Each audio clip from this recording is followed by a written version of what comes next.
Hey there, folks. Welcome in. It's our first show tonight. Hi, I'm Rick. This is Pete. He's not here right now, but he will be. Habs post-game show. That's right. Let's talk about the Habs and about the game, but let's talk about life too. What's on your mind? How are you today? That's what Pete and I are here to do. Come listen to our story about our team Lake Canadian. They are rebuilding. When they'll be good, I don't know when. One day they'll be shooting for a championship, my dude, and they'll win a Stanley Cup. Now I'm going to say something rude. We're the best. NHL gold. Fuck the Bruins and the Leafs. Well, we all know the Leafs can't win around. The Bruins fold in the playoffs when the Habs come to town. I say with 25 cups, well, that's the place to be. There ain't another team in our vicinity. The best, that is, Stanley Cups, Hall of Fame stars. Habs at the Bell Center, man, do they make bank. They have the most fans, even while they tank. Leafs fans are complaining that they are Canada's team, but Habs fans by the millions say that's just a pipe dream. That's ridiculous. Sit down and shut up. Now it's time for the show. Say hi to Pete and Rick. Pete's a nice guy, but Rick can be a dick. Y'all can leave a comment from your locality and have a heap and helping of talking Habs hospitality. Hockey talk, that is. Set a spell, light them up. Y'all talk to us. You hear? Not too bad. I told Pete I would screw that up. I didn't do too bad, eh, Pete? No, Welcome you in, did Pete. good. You did really good. I read this for Pete just before we came on, and I did a great job with the phrasing. And I told him, I haven't read it well yet. Watch when I go and do it for this. I'll do okay with it or do it perfectly. I was close. Not the singing, of course. Okay, welcome in. This is our very first Life After Habs post-game show. Tonight it was Detroit beating Montreal in overtime, 4-3, I believe. It was a really good game. We're going to talk about that. We're going to talk about a couple of other things. I want to talk about the Cole Caulfield injury. And there's a lot of controversy surrounding that. And the new contract that is being negotiated right now. The reason is that his agent, Pat Brisson, had an interview on the radio, and he talked about these things, and he kind of explained a little bit about the injury and why he was let play for so long. And explain a few things going on with the contract. I want to talk also about Patrick Roy. Patrick Roy was on a radio station just the other day. It was if it wasn't yesterday, it was the day before, and he threw some really heavy shade at Carey Price that was uncalled for, and kind of shows a little bit of Patrick Roy's character and the reason why he won't ever get the head coach job here, or in my opinion, any kind of coaching job or management position with Montreal. We can talk about whether there's a goalie controversy in Montreal or not.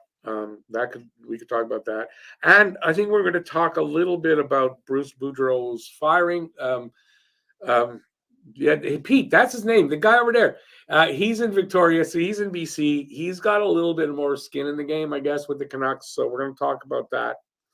And also anything else you guys want to talk about in the chat here. I do want to say this as well. I don't know if we'll get enough members in the chat, but I would like to get 2 members who want to join us next time we do this, who want to join Pete and I here in the show on screen. So if you are a member and you would like to do that, let me know via email on my email, which is in the description of every video that I do. And we'll make that happen. It'll be after the All-Star break. The Habs are on their what do they call that again?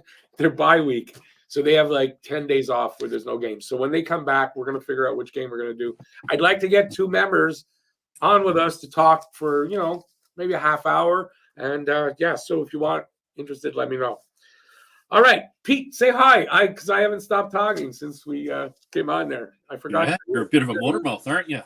Hi, everybody. I love Bob Cannon. If Peter sounds like Peter. Bob Cannon is here? Does Rick sound like... What does Rick sound like? What is Rick? I don't know. You can't tell. I don't stop Rick sounds talking. like Dick. Oh. Rick is a self. Self-made I millionaire. admit I'm a dick. Let's use here. Guru, welcome in. Guru, thanks for joining us for the first one. Go Habs, go. Pete took a membership today, so congrats, Pete, for taking a membership. Thank you, appreciate that. BL says question mark. I'm not sure why. Bob Cannon in the room. I gave you like 2 of them already, so I don't think I'm giving you a third one today. I don't know why. What else we got? BL says, good luck, fellas. Gonna hang in there for a bit. Yeah, you get up at 5 a.m. And you're in the East. Yeah, I appreciate that, you're, buddy. Appreciate that a lot. Bob says, question: If Pete sounds like Peter, does Rick sound like Dick? I mean, that's why I'm a dick. Congrats on the new podcast. Thank you. Appreciate it. No, I'm saying it. It's okay. You can say it. I'm saying it. So yeah, so that you guys, if you're wondering, we're doing this twice a month, not by the day. So it's not 2 weeks to the day. We're going to be doing this twice a month. It could be even in the same week if that works out best for us, but I doubt that'll happen. So it's not going to be every day, every game, but it'll be twice a month. So you give you a third one. Damn, you got to take me to dinner first. I don't get that. What are you saying there? Give you a third what? Oh, that, yeah. No, you got to take me to dinner first to get the third one. What about me? No, because I'd like a nice 26-ounce steak. Yeah, well, okay, but you got to do you got to make the clip for him. You're the one who got to play it every time he comes in. No, I did the work to deserve the dinner. I just look at the size of me. I need food. I don't. You don't like raw beef, do you? You don't eat raw beef. Oh, hell yeah. What? Steak tartare? Literally. What do you mean by you like your steak rare is what you're saying? Oh, I like it cut right off the cow. Yeah, when I was young, my dad used to like that. So it would be still like blue in the middle, right? Oh, yeah. I tried to eat that when I was a kid. No, that's a little too much. I like rare, but I don't like it that rare. Like, I don't want to be biting the cow to get my steak. No. Oh, don't worry, Habs Guru. We eat a lot of seafood too. You would not want to come to sushi night with me. That's for sure. I like seafood, not everything, but I like seafood, but not raw. Definitely not raw. Bob has a serious question for Peter, but he hasn't typed it in yet. I don't think, or I'm not seeing it. No. What's the question, Bob? How are your Victoria Royals doing this year? Who are the Victoria Royals? Hockey? Yeah, they're the local hockey team. They're not doing too bad. We got whooped by Connor Bedard. They're pretty bad. I'd like to go to more games. My employer has a box, but we just don't. There's not enough time. There's so much going on with my life. When you have twin girls, your life's busy. You just have kids. Yeah, and I got a wife. Yep, more than I got. I got an ex-wife. The best kind, really. And she'd laugh at that, so it's not a problem. I'm going to say it. I got a deceased wife. Okay, but that's not the same thing. I mean, no, I think that's better than an ex. Yeah, I don't feel comfortable saying that. No, I just don't feel comfortable with that personally. By the way, you know that the rules in the after the post-game show aren't the same as during the rest of the time. So if you have an F-bomb coming out, as long as it's not every second word, don't be shy. You can drop one here or there. Feel a little more comfortable in what you're talking about. So everybody out there, you might hear the odd F-bomb. Don't be shocked. Yeah. I dropped a lot of them. Opening. So BL Duff has got a little comment there. Rick Tocchet pretty much told the GM and president that the current Canucks squad is marshmallowy. Yeah, they are. Call them soft. They're damn soft. The toughest guy they've got on their team is Tocchet. Well, what do you think of the move? Actually, I think Adam Foote's probably tougher than Tocchet. Well, do you follow the Canucks at all? No. Okay, so you don't have it. But I mean, in your opinion, they better off with Tocchet or Boudreau? I think they needed to give Boudreau an honest go. They didn't give him a fair shake at this. Right, that's what I think too. And you know what it comes down to? I just heard this the other day. The GM for the Canucks, what's his name again? Jim Rutherford. Rutherford. Back in the day when they were playing hockey. Yep, I had in my Boudreau scored his first NHL goal. His first. I had that in the pregame, I think, the other day. That I had just found that out too, and I said, "You think it has anything to do with how Rutherford treated him, and you saw as an opportunity to get like? What does it say about a person who holds a grudge that long? On the head there. But what does that say about a person who holds a grudge that long? That's from the '80s, man. That's a vindictive SOB. Because he scored his first goal against you. That's got to be. That says a lot about Jim Rutherford, and none of it good. If that's the case, we don't know that's the case, but kind of weird that it's just really coincidental. Right? It's too much of a coincidence that it didn't have a. I'm not saying it's the reason Boudreau was fired, but it might be the reason Boudreau got such a really nasty treatment. Explain to me how you take a coach that has won a cup. He's coached the likes of Ovi and players like that. How do you take that much coaching talent and just toss it off to the wayside and bring in some nobody like Tocchet that has never done anything? Right. I got a question that maybe you know. I don't really know the answer to this. Was Boudreau hired before Rutherford was put in place? I don't remember. Or did Rutherford actually bring Boudreau in? The Canucks. Yeah, I don't know the timing of that. I don't know. I think Rutherford brought Boudreau in, so it kind of for him to be grudgy like that. Like, I don't get it. Did he bring the guy in just because he had a grudge against them? Well, like, that's really nasty. That's all. I think it's a horrible situation going on here, right? Like, that's, you see people and you hear people talking about it. Like today when I was at the class today teaching the class, I heard some of the kids talking about it, and they're just like, how do you fire a coach? How does the crowd know that the coach is fired before the coach is even fired? Well, I don't think it was a big secret that this was going to happen. It's just that they dragged it out. Like, if you're going to fire the guy, why'd you drag it out so long? Right. And even so publicly too. Good on Boudreau that he got fired. He still gets to collect the paycheck. He's still. Oh, listen, he handled it well. He. That's a class act right there. His head can keep his head up, and there's nothing on all bad the about class Boudreau. That was in Vancouver just left with Boudreau because the team has no class. No, the team has no class. No, I mean, who's it that owns it? The Aquilinis? They're horrible. They're obviously is horrible. It the Aquilinis? Like, yeah. See, I don't even know who owns it. I think so, or is that in Buffalo? I don't even know at this point. But the owners of the Canucks are horrible people, and like it's looking like Jim Rutherford. Like, really, like, how do you? That's got to be what? It's 40 years he's holding this grudge, right? If that's what it is, Hang on, I got a cough. I don't know. Excuse me. I think it was a dumb move on the Vancouver Canucks part. It'll come back to bite them in the ass, and I look forward to it.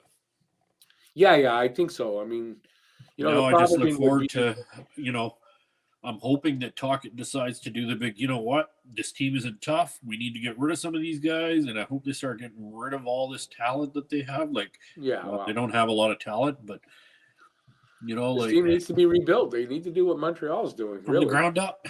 And they should have done that with Boudreau. You can't keep the likes of Besser or Pettersson or any of those kind of guys. That Russian Kuzmenko kid, they overpaid that.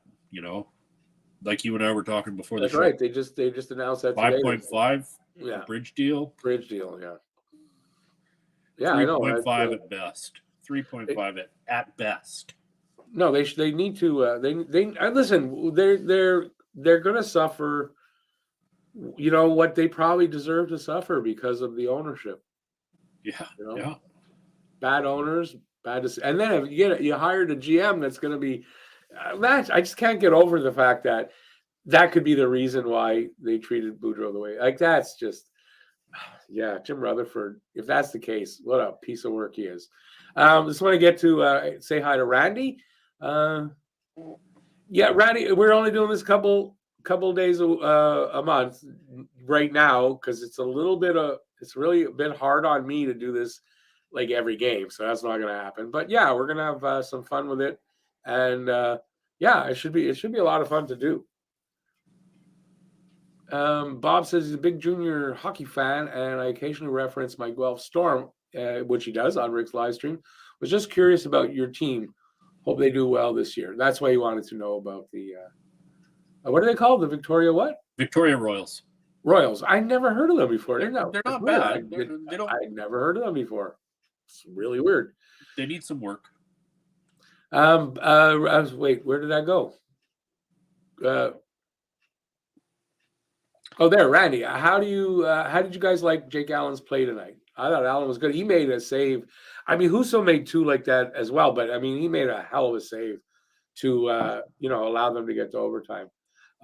Yeah, I think you play Allen maybe 1 or 2 games and let him have some rest, and then play Monty for about, I don't know, 3 to 5 games, and then bring Allen back in for a game or 2 and just but you're talking. That would be if they decided that Monty was going to be the starter. I think the decision going forward is that they're going to split starts. You're never going to get a goaltender that's going to get on a hot streak, though. I think when you're splitting starts, if you got a guy that, it doesn't mean that it's going to be 1-1-1-1, but I think I get that. They're going to split the number of games. So, yeah, I think if a guy is playing 2 games and he's totally hot, you keep him in there. Yeah. I don't think that's I think, yeah. Although some teams, doesn't matter. They're splitting starts, Yeah. Some teams doesn't matter if the guy's hot or whatever. Starts, and then there's other teams that they can just, like Winnipeg, they can just rely on Hellebuck.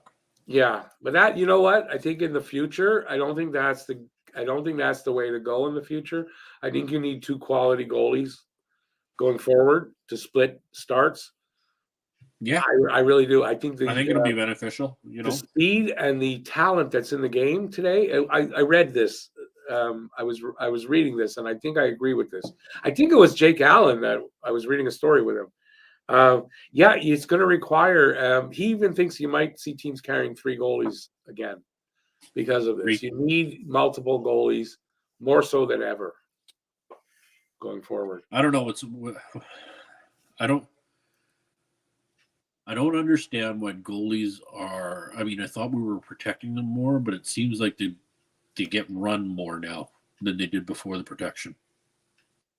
Could be, but I mean, it's also a little to do with the speed of the game, right? Yeah.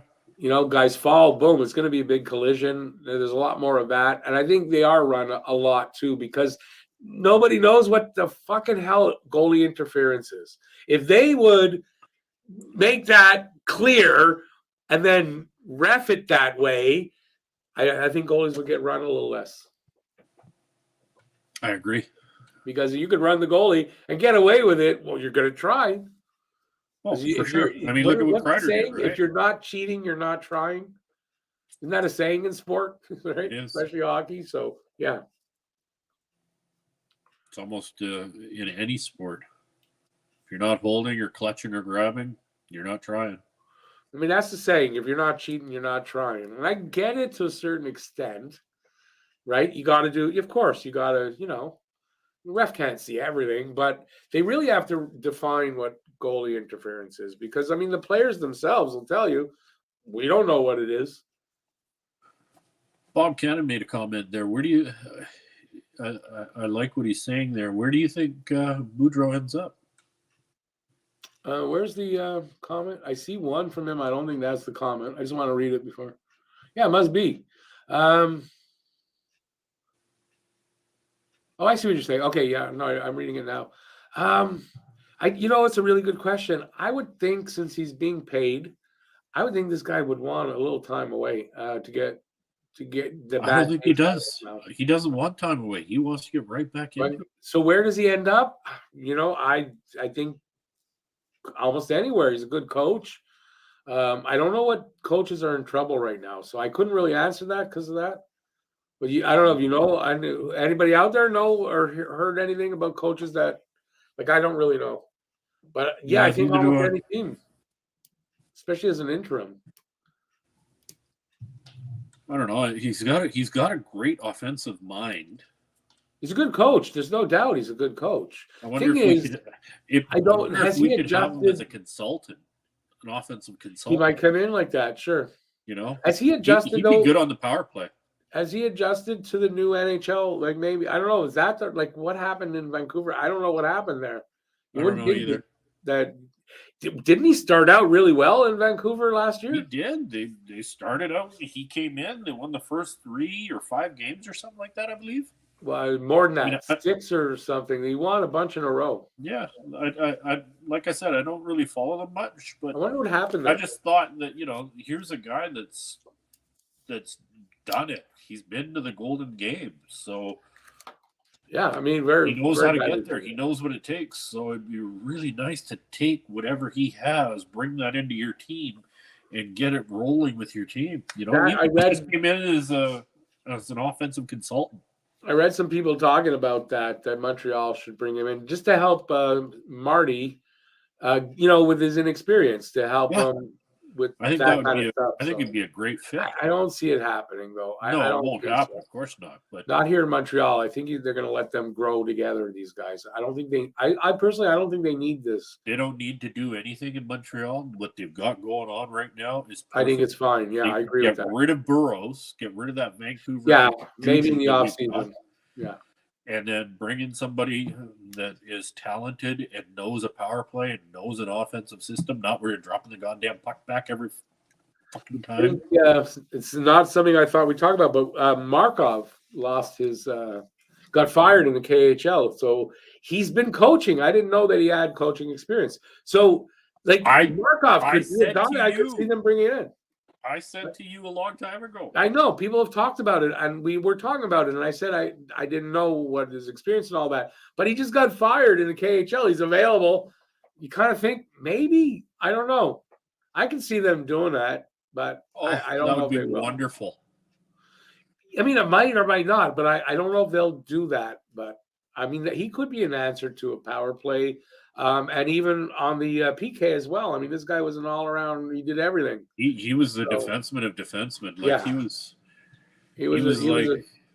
both offensive and defensive, which is what a modern defenseman kind of needs to be now, right? You got to be able to. You can't like the Edmondsons of the day. Yeah. They're kind of you're going to see that. You're not going to see guys like that going forward. Oh. Can't have stay-at-home guys. You need guys that can play both ways. That's the modern defenseman, and what you're seeing here in Montreal, Edmondson and Savard, they're the stay-at-home guys. Everybody else is a hybrid of both. They can play both games, right? Transition to offense right away. Not so much with Savard. Savard is better at it than Edmondson, though. Savard is your typical block the shot, stay-at-home defenseman. No, he's got offense in his game. No, I don't totally agree. He's just not enough. He's not enough of that speed for a modern day guy. He may have the capabilities of doing that kind of thing, but he hasn't got the speed to keep up. Like Edmondson, I agree with that. I agree with that. Matheson can skate. You got to have fast feet. Yeah, you got to be a good skater without a doubt. And listen, if you're looking at Arbor Jack guy, he fits the bill because guy can skate. He can make plays. He's got a good first pass out of the zone. Like a guy like that where you wouldn't think he'd be that, but he has to be doing what he's doing, right? His game is constantly evolving, though. Like he's got some wonderful people that are guiding him and want to see him succeed. And he's coachable. Oh, for sure. Oh, speaking of that, what did you think of Kirby Dach's fight? Wow, did that remind you of Arbor at all? The guy knows how to throw him. Like he's aggressive and he's strong, and I'm really liking Kirby Dach right now. I just don't want to see him doing that. You don't want to see him doing that. Those are I agree with you. But you know what? To establish himself, I think he needs to do a little bit of that. Yeah. Yeah, I get you there. I feel you. Do a little bit of that now. You do less of it later once you're established. Exactly. I mean, that's worked out for Arbor. Nobody wants to really go against that boy now. No, and I think Doc. the I only mean, guy that'll. I think when Minnesota comes to town, I think that's the only guy that's going to step up and maybe challenge him. But other guys have not. They don't want to get ragged all Ryan over. Reeves. Yeah, I think Getting Ryan. older though, Ryan Reeves. So He's older, but he's our heavyweight. yeah, no, I get it. I get it. Yeah, I He's mean, the you're right. NHL heavyweight. And now look, if you got, say you got Arbor, right? So Arbor's not on the ice. You guys might take, but now you got Doc. If Doc establishes that kind of a game as well, you're getting a lot less of these kind of incidences happening. I would think that's what it'll lead to. So I Well, really like for sure. I mean, now that. you're going to think twice, especially if Doc is on a line with, pardon me, with Suzuki and Caulfield next year. But he won't be. Pardon me, he won't be. But if at times he is, he might be. But I don't know. It depends what happens in the draft. He's established a certain level of play, a certain style of play, and now he's brought in the fisticuffs. You start looking around the team. You look. You've got Arbor, you got Edmondson, Anderson, and now you throw. And Pizzetta's been good. Okay. And Pizzetta. I mean, everybody's willing to throw some punches. Yeah. That's not a team that we've had in a while. And with Doc, it's not just that. Have you seen, like, in the last, I don't know, say the last 10 games, he was breaking up the ice, crossed the blue line.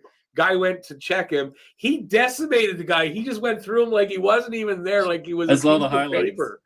Like, he's really physically strong, and he's starting to really come out with that. I love that part of his game now. He was getting knocked around a little bit. I don't know who's coached him up. I'd love to know who's coached him Bobby up. Arbor's got him. He was getting, he was getting bumped and dropping to the ice and stuff. Yeah. Just like, come on. Not anymore. Maybe he just had enough of that, and he's like, I'm strong. Like, he's a big boy. He's 6'4", 200 something. He's a big boy. Do you think he's put some weight on? He's what? Do you think he's maybe put on some muscle mass and some weight? Maybe got in the gym a little bit? He's 20. He's 21. Just turned 22. Sure, he's putting on muscle mass still, right? So he's just really using that now, and I'm really liking that about his game. He's really rounding into a center where at the beginning of the year you weren't sure, but now I don't think you can doubt that Kirby Dach is a center. I don't think you can doubt that. All right, let's see. Let's look in the chat a bit. I've been we're off Vancouver. Hey Harry, how you doing, man? Welcome back in. Kirby Dach absolutely dominate is not a strong enough word, dude. He destroyed Andrew Kopp with 3 punches. I think that's all it was. He destroyed him. Andrew Kopp, as soon as the first punch came in, said, "Oh, why did I do this?" and tried to get away. I mean, that's what I saw. Dominated is not generous. Dominated is not strong enough. Okay, we talked about that with the hands. BL says that's what drove him crazy about Emelin when he was a Hab, played on the edge but would never back it up when challenged. So good on Kirby. Yeah, no, I agree, right? I agree with that. You don't want to see a guy doing Austin Matthews bullshit of, getting in that kind of stuff, starting shit, and then just standing around and, letting other guys. You don't want to see that. You got a bad name doing that kind of shit. Yeah, well, for sure. Grimes says also, I love seeing players back off when they see jack eyes in front of them. Can't wait till the next time the Leafs play or whenever. Nylander, I was reading something about just the other game. Even though he's playing well and putting up points, backing off from the corners. Yep. Backing off from the physical stuff. So Nylander's always been a bit of a coward when it comes to going into the corners and getting the puck. Yeah. He's got no heart. Who does on the Leafs? Who does? There might be a couple of guys. As much as it pains me to say, Marner's got a bit of heart. Yeah, but Marner's probably the guy I hate the least from the Leafs. Like, Marner's a guy I kind of respect. Okay, he cries a little bit too much for me, but he's really a talented kid. Yeah, but I don't like the copycat goal to Mercer, Dawson Mercer's goal. What do you mean? I didn't see it. The other night, they were in overtime, and basically scored a goal, won the game, but it was very, very Dawson Mercer, like where Dawson Mercer went in front of the net and then dove and shot the puck into the net at the same time. So Marner had to try to do the same thing and try to Marner's hot right now, though. He is hot. He's had a few hot streaks, so Marner has heart. Yeah, Marner doesn't. I don't mind Marner. I think he's overpaid, but at least I don't know. He puts up good numbers. I don't mind Marner. It's probably He like I said, consistently probably puts the puck over the glass. That's and he cries too much on the bench when they lose. Bob says he saw way too much of Marner when he was with London in the OHL. Yeah, I mean, like I said, I don't mind that guy. I don't mind that guy. Lucas says Emelin had some head issues, if I remember correctly. Yes, he had a brain operation. I don't remember what it was. Tumor, I think, and he had that removed, and apparently he's doing well. That was like 2 years ago, I think. Okay, I'm going to move on to a different subject I want to talk about.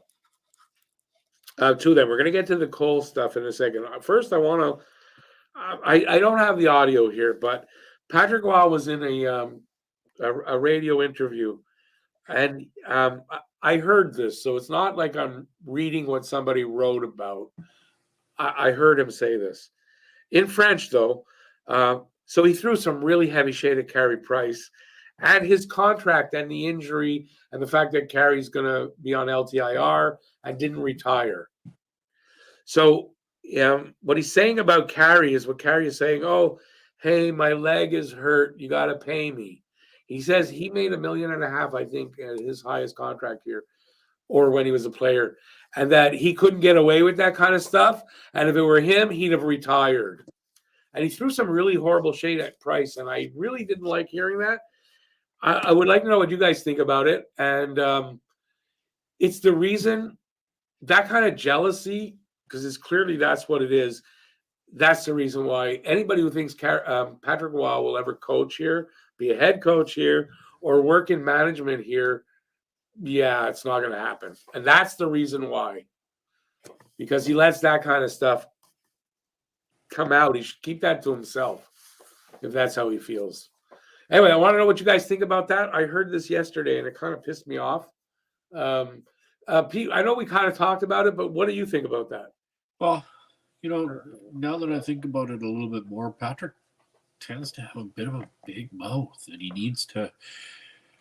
Sometimes you just need to keep that big gap shut. Look at that. You see through it. Oh, look at that. Would you look at that? No, I think, like Lucas Miller just said, way too much ego. You don't need to be bigger than the team. The team needs to be bigger than you.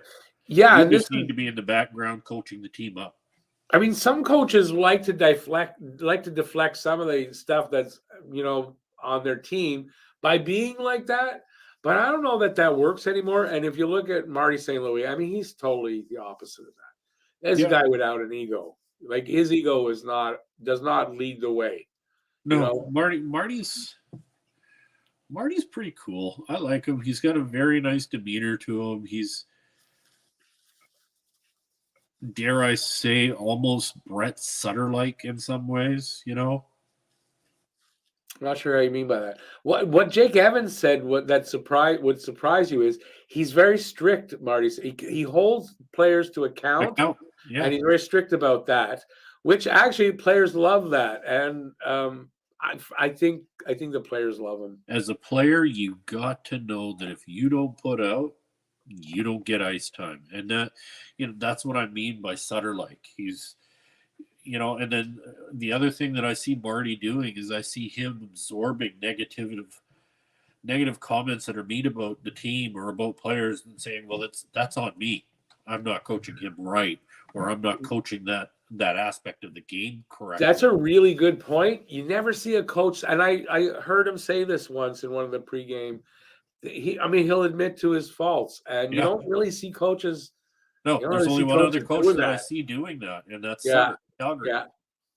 So I do. I like Marty. If I was a player and he was my coach, I think I'd skate through a brick wall for that guy.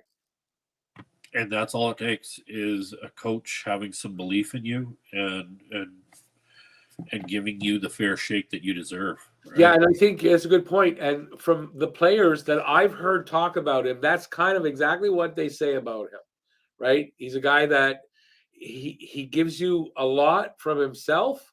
He expects a lot from you, but if you screw up, it's not the end of the world, and you're going to learn Oh, from it. And they're not afraid to make mistakes, and that's a really good thing because if you don't make mistakes, you don't really learn, right?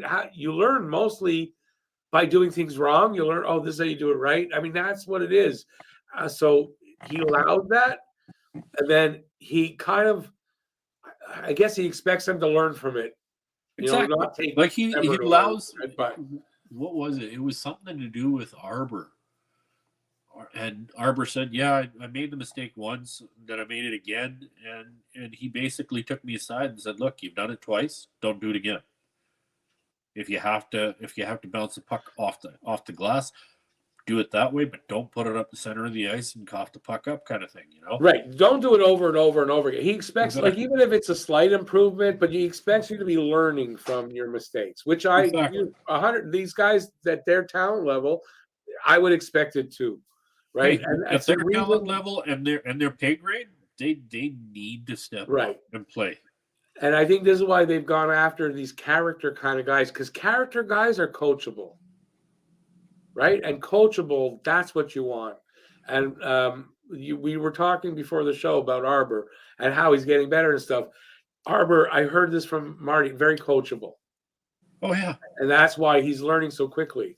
And you yeah. got to look at He's the other like a guys, sponge. they must be the same way because look at the I, improvements. I think I heard the same comments made, and I think Marty went so far as to say he's like a sponge. You tell him, he soaks it all up. It's Yeah. just, he just takes it all in, and that's the kind of people you want on the team. I think he Character also guys. said that about Gooley. Character guys are like that. Yeah, Character guys are like that. And that's one of the reasons why they're going after. And also the never say die attitude they want in this team. You get that from those kind of guys. So really you good look to at the see. likes, like yeah, step back and have a look at the players. Like look at the character of Suzuki, Doc, Anderson, all of these guys. They've got a little something that they bring to the table that's just Yeah. slightly different from the other. Yeah. But they all have that special, you know. Yeah. And the talk about because we're talking about this character, right? So we're complaining about a lot of the veterans. I think that's the problem. Is first of all, these aren't guys that this management group picked, and it's not a bunch of veterans that have that are character guys. If you ask me, and that's why Dadnov's kind of sucking. Hoffman is better, but still, he's not giving you what you thought. Like I think that's what it is. They don't have heart. They don't have a character. They don't have Hoffman the doesn't have. same. They don't have that Hoffman's same not thing team. that they're looking for. Yeah, Hoffman's not a Yeah. team player. Well, to an extent, but it's not. He doesn't have that thing that they're looking for in players that they want to bring in, right? And what you're seeing in these young guys that they brought in, and you're seeing that stuff in them. And yeah, I mean, Dadonov, I don't know, maybe because they're older, it just doesn't seem like they have that. Well, let's see. What I see is, you take your Dadonovs, you take the Hoffmans and stuff like that. They're used to being told how to go out there and be a soldier and how to play. A Right? system. You're talking about they're used to working in a system. They're used to working in a system. Yeah. And they're totally confused and rattled by that, and they can't grasp it. Whereas you've got the guys like Suzuki, Caulfield, The young Anderson's guys. now starting to wrap his head around it. Doc, they're all starting to get, okay, you know what? There is a system within the general aspect of the game. Yeah. Like Well, go listen, out there and just play. When Marty came in, though, he didn't say that thing about not using that was for the top players. It wasn't for everybody. There is a system that they're using. Yeah. It's just that for the guys that have the top skilled guys, they have a little freedom to create more. But I think for the other guys, they're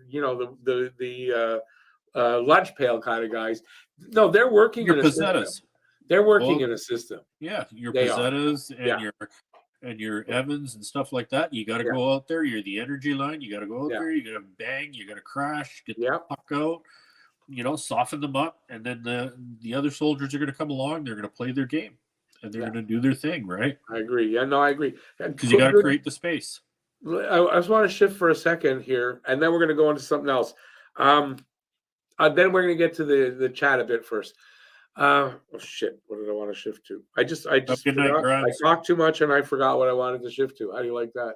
That's okay. Grimes is calling it a night. Have a good night, Grimes. Hey, Grimes, thanks for being here, eh? I appreciate it. Really do. Have a good night.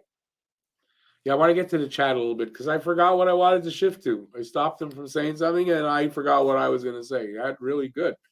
Been a long day. All right. Went to the owner in Colorado. Okay. I don't know. I didn't catch that story, so I'm not going back. Marty seems very stoic and fairly calm on the bench. Players need to know that the coach is in control. Players will feed off bad emotion and grip the sticks too tightly. Oh, I agree with that.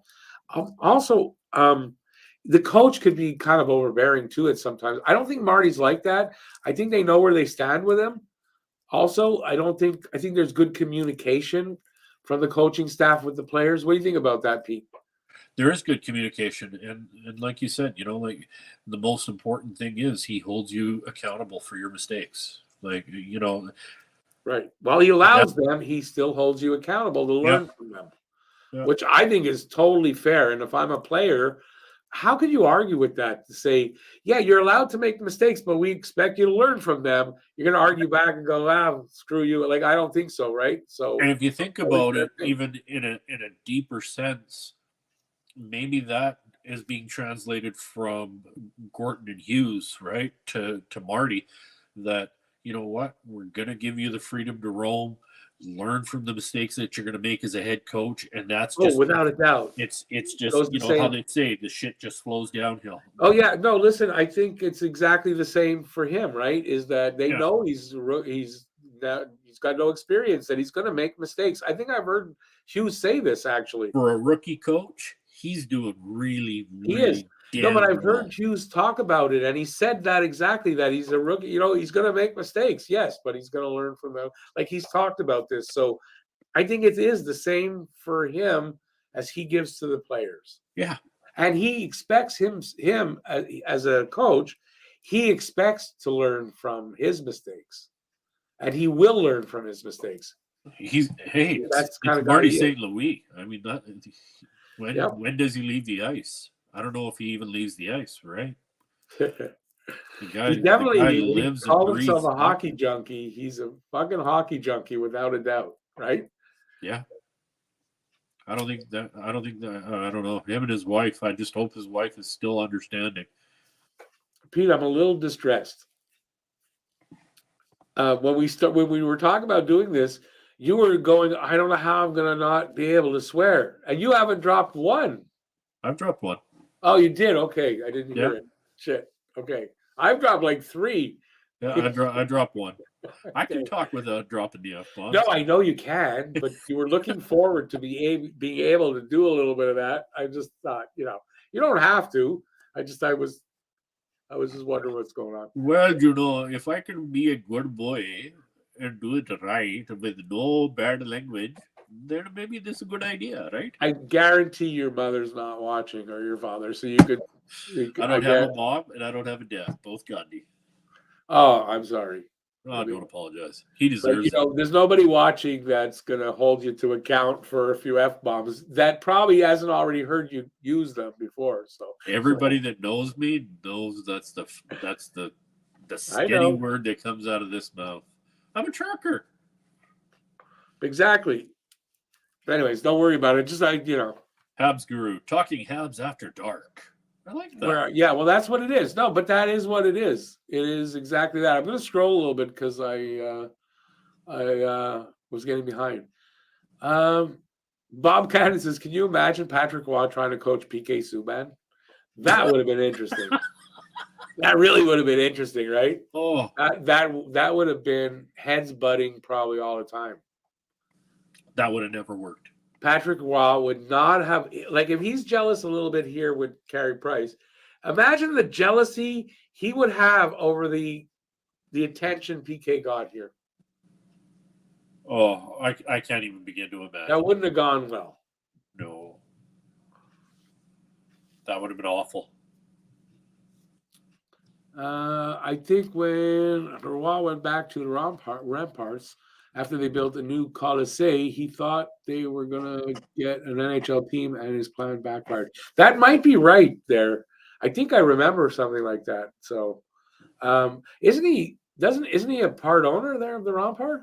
I thought he had his hands in That's why he'll always have a job, because he owns the team. Yeah. Make sure everyone likes this live chat. If you're everybody here, I appreciate it if you give a thumbs up. If you're on your way out, before you do that, I appreciate that. It's our first show, so there might be some bugs to work out. We got 10 thumbs up. Do we already? Awesome! I appreciate every single one of them. Thank you, everybody. Really well appreciated. I see a new name there, Gianluca Ferrari. How do you find the Habs fourth line playing recently? Oh, awesome. They're the best line recently. I think, although whatever Doc's playing on, but the fourth line's had production, playing great defensive hockey. It's been fantastic. Energy, like, it's been fantastic. So what do you think, Pete? You agree with that, don't you? Fourth line is, yeah. You know me. That's the grinder line. I love the grinder lines. True. Pete loves grinders. You know, get out there, bang, crash. Okay, I got a question for you on that. Is that the same like for apps on your phone? I'm just wondering. I'm just curious. You want to see my phone? Oh, gotta have fun here. Come on. Always. Let's see your phone. Yeah. Oh, no, you can't see it. I swipe left. But no, the fourth line has been absolutely fantastic. I don't do that kind of stuff anyway. I don't do much of that stuff on my phone. Internet stuff on my phone. Very little. Oh, I do almost everything on my phone. I have no data. I have no data plan on my phone. Oh, I got 60 gigs, and because I use my phone all the time like that. I don't want to do that. I don't take my phone when I go walk the dog. Like, I don't do that. I don't live by my phone. I refuse to. I'm on computer all the time when I'm home, but I don't live by that. Not on my phone though. Oh, what's that? Well, what are you filming this on? You're not on your phone? You have another phone for this? No, I got my iPad. Oh, you're on the iPad. Yeah. Awesome. Works great. Thank you. Yeah, I love my iPad. And then I got my laptop going over here, and I got my phone going over here. Somebody likes looking at himself. And then I got the TV going over there. Yeah, good thing the volume's down. Oh, yeah. Bob says, I pay money to watch Roy and Subban in practice. Probably a lot of people would too. You know what? I would pay money to watch that because I think Roy would skate circles around, Subban would skate circles around Roy and just keep burying the puck. Yeah, no, not just that. I just the confrontation, verbal confrontation. Could you imagine? Could you imagine the chatter? Yeah, that'd be so fun. Beal confirms that Roy is the owner, GM, and head coach of the Rampart, and that's the kind of thing he likes, and I think he thrives with that. But I don't think he'd work well with others. There's nobody above him. Who's going to give him shit? No, I don't think on that, like, an ego kind of level, I don't think he works well with others. Like, I really think that's his big problem. Now, I love Patrick Roy. So do I. He was my favorite Habs goalie. Even today, I'm going to say my favorite Habs goalie that I've seen was Patrick Roy. But on this kind of thing, yeah, he's not my favorite. So, all right, let's move on. Cole Caulfield injury. I don't know if we're going to talk about. We could talk about this after. So, his agent is Pat Brisson. Pat Brisson was interviewed on radio and talked about these two things. I read this in the pregame. I'm going to read it again for you guys here, and we're going to talk about it. He explains the reason why Cole wasn't shut down right away when the injury happened. And he talks about the contract. So we'll do the injury first. All right. Just give me. I didn't delete it. So yeah. So here's the injury stuff. No, you got to give me a second because StreamYard deleted one of them. So Pete, talk for a bit. It'll just take me a second. I can talk. What do you want me to talk about? Do you want me to go back to talking about the Canucks? No, not necessarily. I downloaded the same thing I had left here. I gotta get the other one. I haven't talked about tequila today. Well, you can do that. No, because I'm not drinking tequila today. Today I'm drinking Irish whiskey. Irish whiskey. I don't like whiskey. I don't like whiskey at all, actually. I don't mind bourbon. Bourbon, I can shoot like a shooter of it. I don't like whiskey. The taste is different. I know they're very similar, aren't they? Very similar, but bourbon I can do. So I don't know. You know what? It's all relevant. I mean, it's just booze. After the first one, anyway. Yeah. After the first one, it doesn't matter. It's like beer. Drink the first one. It doesn't matter what it tastes like. Yep. Well, no, on a hot summer day, nothing like a nice ice cold Coors. Yeah, okay. So you have that first one. After that, it doesn't matter. And that's my experience. I'll only have like one or two, and then it's off to something else because I don't like how full you feel after the beer. I can drink 3 maybe. That's usually my list. Okay, let's get on. Duff. Have a good night, buddy. All right. So I think this is the first one. Yes. Okay. So in an interview with Jean-Charles Lajoie of BPM Sports, Brisson explained that although Cole Caulfield did have an injured shoulder for some time, they went to a plethora of specialists before finally taking the decision to shut the young sniper down for the season. In his estimation, Caulfield could have played over a dozen more games in his current state, but one awkward fall could have made the recovery process an absolute disaster. It's already going to be a 6-month recovery. So, excuse me, a fear that ultimately led to Cole's season coming to an end. Caulfield could have been able to play 2, 10, maybe even 15 games, but if he fell awkwardly, the injury could have gotten much worse, and we would have had to deal with something much worse. Whenever a player undergoes shoulder surgery, there's always a fear that the shoulder in question will be a bothersome part of the body for many years. However, Brisson explains that by shutting down Caulfield at this time, the type of surgery needed to repair his right shoulder will allow Caulfield to come back to play unscathed. The type of operation that Cole is going to get has a 100% rate of return. So we know Cole Caulfield is going to come back even better than before, so there's no risk. So it doesn't, to me, 100% explain why they took a chance for, I think he played 18 games with that. If you want to see where I think he got hurt, this was December 12th against Calgary, which would have put it 18 games before they shut him down for the Leafs game. It was Trevor Lewis there. It hits him. It looks like it's on his left shoulder, but they're going to slow it down here. And you can see where there's contact with the right. You can see it there. And Cole got up really slow. He left the game. He was good for the next game, but that's where he got hurt. And so it was 18 games that he played with this kind of risk. So good choice to shut him down at the time they did and not further take a chance on that. So what do you guys think about that in the chat? And Pete, what do you think about that? Well, that's a hit to the shoulder. He's got a torn that leg. Wouldn't have caused a tear or anything. But blunt hit to the shoulder like that. What would have caused it? Well, I don't know. It's hard to say. Hey? Maybe how he fell when he got hit. Well, the thing is, if you're going to tear, for me, knowing what I know about shoulder tears, if your arms are going above, like if you're falling like that, stretched out in front of you, or your arms are above you, that's when you're going to do a rotator cuff tear, right? Or the back shoulder tendon tear. that was a hit to the shoulder in the front. That would, I don't know, maybe. Torn labrum. He's got a torn labrum. That's what he's got. Okay. Okay, this is what I say. I think that, I think that's where it happened. You didn't see him have any kind of weird hits like that after. And they said it's been a while. So he had one a little bit before, like a few games before they shut him down. But they had said he's been dealing with this for a while. Yeah. Not at the beginning of the season, but it's been a while. That There- to me is where he got There hurt. was another situation. I don't remember the game. I don't know whether it was Florida or where it was, but he had his back to the play.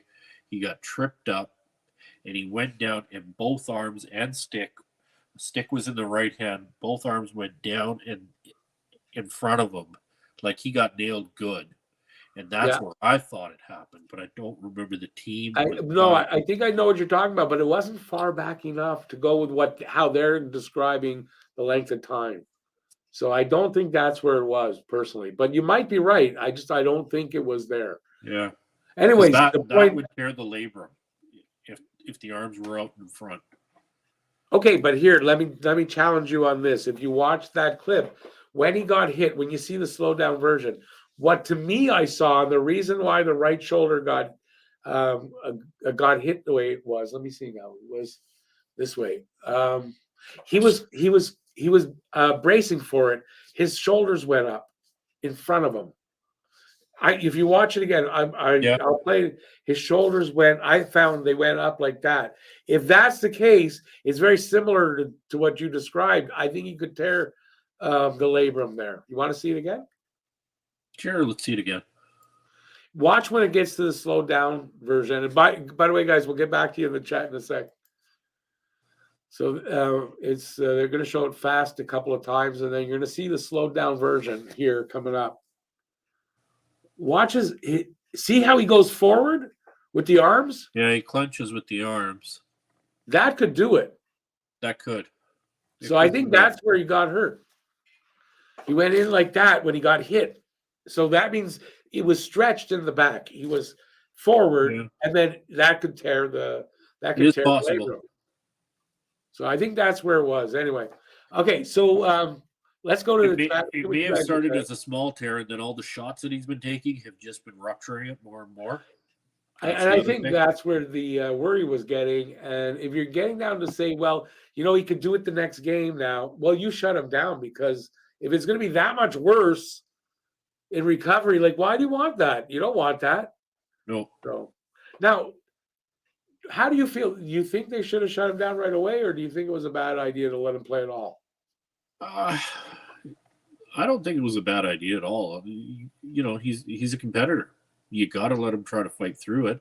He probably didn't get an MRI done right away. It was probably just, it's just sore. I don't know. I don't think so. I think they were on it pretty quickly. But you might be right. Maybe it took them a few games before they did that. Well, but they made a decision. Yeah. Why do you think they would make that decision, though? Here's my thinking. Cole Caulfield is obviously going for a contract. He's scoring. I think the agent and him, for their reason, was for the contract. Also, I think he was hoping to get to the All-Star game. When that didn't happen, he got in a week they shut him down. Yep. I think on their side now, but why would the Habs allow that? It's against their best interest to let him score that many goals and get the bigger contract. It is against their best interest, but at the same time, you got to, let's not be blind here. They know he's gonna require money. He's going to be a prolific goal scorer. No, I know. So you don't think that was part of the thinking then? I don't think money is part of the thinking at all. So basically, though, you might be saying that it was literally a fuck up by Montreal to let him go maybe as many games as they did. Yeah, it's his second year in, and he had the opportunity to go to an All-Star game. He got snubbed. He was leading for goals. Oh, I know. I think the NHL decided who they wanted in there, and they didn't really care about the vote anyway. It was just that pisses me right the fuck off. That they deserved to be in there, and that was the only thing that Montreal was thinking. Yeah, let's just wait and see what happens until the All-Star break. If he gets to go to the All-Star game, great experience for the young kid. If not, we'll shut him down after that, and we'll they're not admitting get him to back. that, but I think you could be right. But they're not admitting to that. But I think you They could be would right. never. You can't admit to that, because then you're saying, well, yeah, we put our player in jeopardy. Yeah, you're right. And you're right, and they won't admit, because to me, the explanation here by Brisson, I take it with a grain of salt. I don't 100% think that's how it went down. I think that's the explanation that'll keep the fans happy and not question some of the things that happen. I think that's what it is. It's a bit of a cover-up, sounds like to me a bit, but maybe I'm wrong. I don't know. What do you guys think in the chat? Let's read what you guys are thinking. Hey, Bob Cannon. Yeah, Clase Azul is a very expensive tequila. It's out here. It's $3.25 a bottle. If you want a nice tequila, go with Ka. It's a yellow bottle with a skull on it. It's only $100. It's really good. The skull should be off-putting, but hey, No, the one that's really off-putting is a bottle that's shaped like a heart. I can't remember the name of that tequila. Yeah, I think I've heard of that. And then you got what's the name? Dan Aykroyd's got that skull one. Isn't that Dan Aykroyd with the skull bottle? Oh, that's a vodka. Isn't Vodka. it? Yeah, it's vodka. Yeah. Okay, I can't really talk about booze because I don't drink much. See, I'm not an alcoholic, but I love all my different types of alcohol. And if you're gonna drink vodka, Tito's is like one of the best vodkas out there. Yeah, I drink vodka if I'm drinking. That has always been my thing. But H2O says the Detroit OT goal was offside and we should have won sooner. Okay, I'm going to just temper that with this. Montreal's tying goal for the 3-3 shouldn't have happened because of a high stick to a Detroit player. Drew a lot of blood. It was definitely a high stick, was missed by the ref. So you can look at it like that and say, yeah, right? So, but we wouldn't have gotten overtime. So, yeah.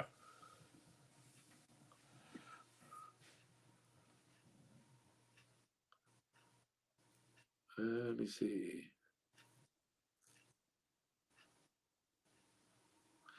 Bob says he also thinks they thought several of the injured guys were coming back and wanted to see Caulfield with a full complement of players. Then the All-Star snub happened, and that was it. Yeah, I don't know.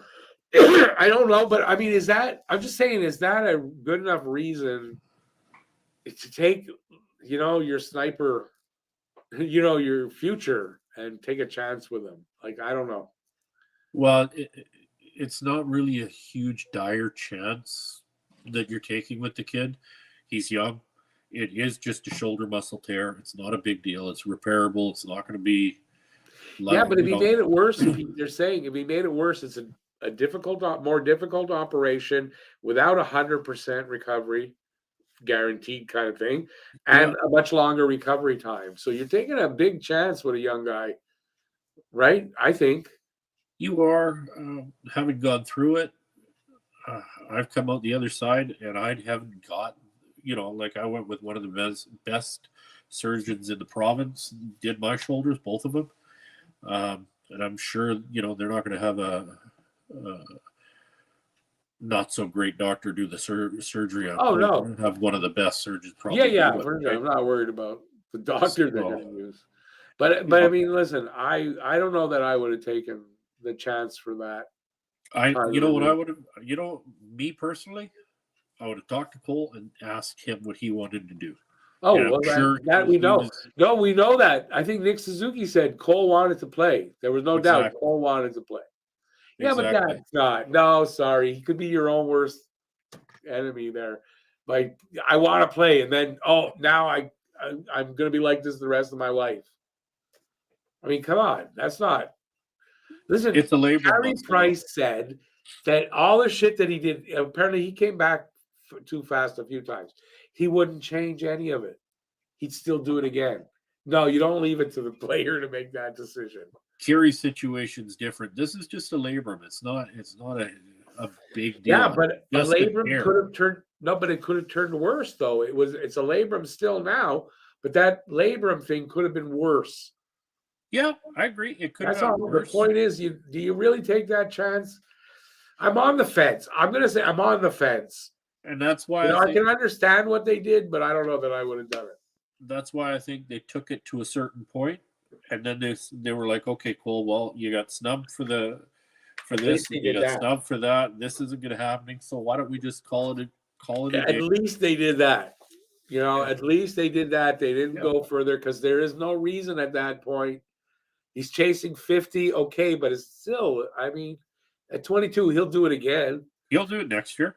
Yeah, I mean, it's going to be a perennial thing with him. He's not going to forget how to score next year, goals. We'll have a better understanding of what Marty wants to do, and like they'll have a full off season with Marty's people and not the likes of that bumbling fool Burrows, like. Yeah, no, I tend to agree with that. I have to say I got to point my finger at Burrows. The power play is still not screwed up, are fixed, but the offense seems to be back on track a bit. So at least they're scoring again.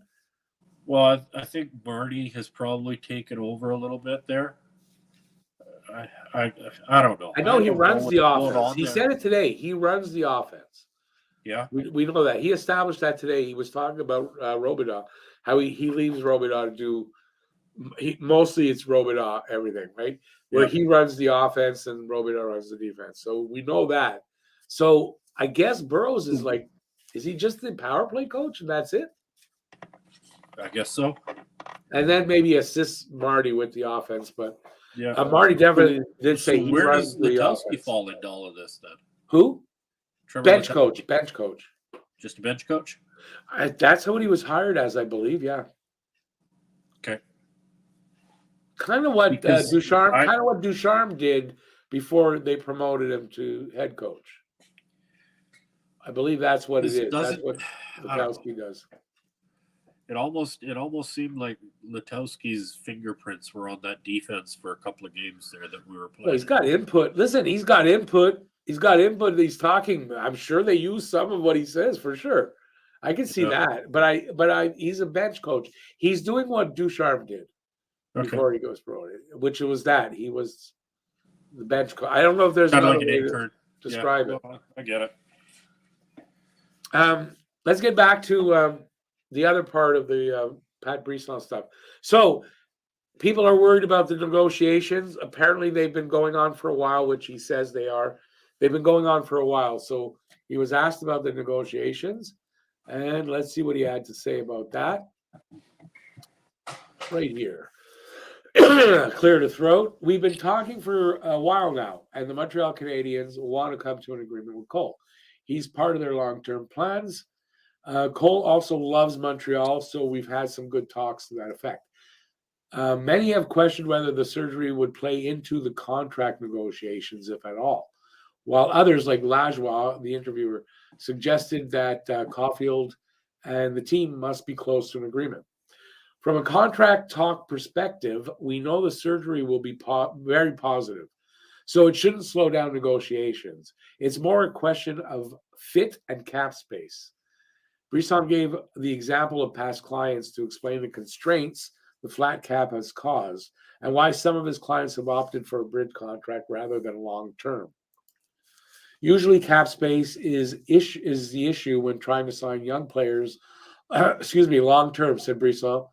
I got Jason Robertson 4 years in Dallas, but he wanted to go for 8 years. Unfortunately, Dallas didn't have the cap space to make it to 8 years. Now I'm pretty sure the Stars wish they had moved some salary to get the longer AAV. The same thing happened with Elias Pettersson in Vancouver. The Canucks didn't have enough cap space. With the Montreal Canadiens set to shed nearly $21 million in cap space this summer, with Drouin, Dadonov, Monahan, and Byron going, they should be in the perfect situation to come to a long-term agreement. And apparently they're fine as far as negotiations. Everything's on track. Just an update on that. What do you guys think about let me ask you this again. What do you think he's going to get? I have adjusted. I'm pretty sure I'm going to adjust, like my thinking is adjusted to, I think he's going to get more than Suzuki. And I won't be surprised if it ends up 8 years times 9 million. What do you think about that, Pete? And everybody in the chat, and we're going to get to you after Pete. You're thinking 8 years, 9 mil? Yeah. What I'm saying is, I think that could be it could be that much. I'm not saying for sure it will be, but I think there's a really good, strong chance it's going to be over 8 million. Wow. Listen, Matt Boldy just got 7 times 7 from Minnesota. Cole Caulfield is probably more valuable than Matt Boldy and probably a better hockey player overall than Matt Boldy. Cole Caulfield is in Montreal, which means that extra tax here in Quebec. He's going to get substantially more, like $1 million or maybe up to 2 million more to cover the taxes, to cover that kind of stuff, and to cover the fact that he's probably a better hockey player and is going to get more money for that. And that made a lot of sense. It's not me that came up with this. I was listening to a few people talking on the radio about it, and it made a lot of sense to me. I totally understand what you're saying. I get it. I think,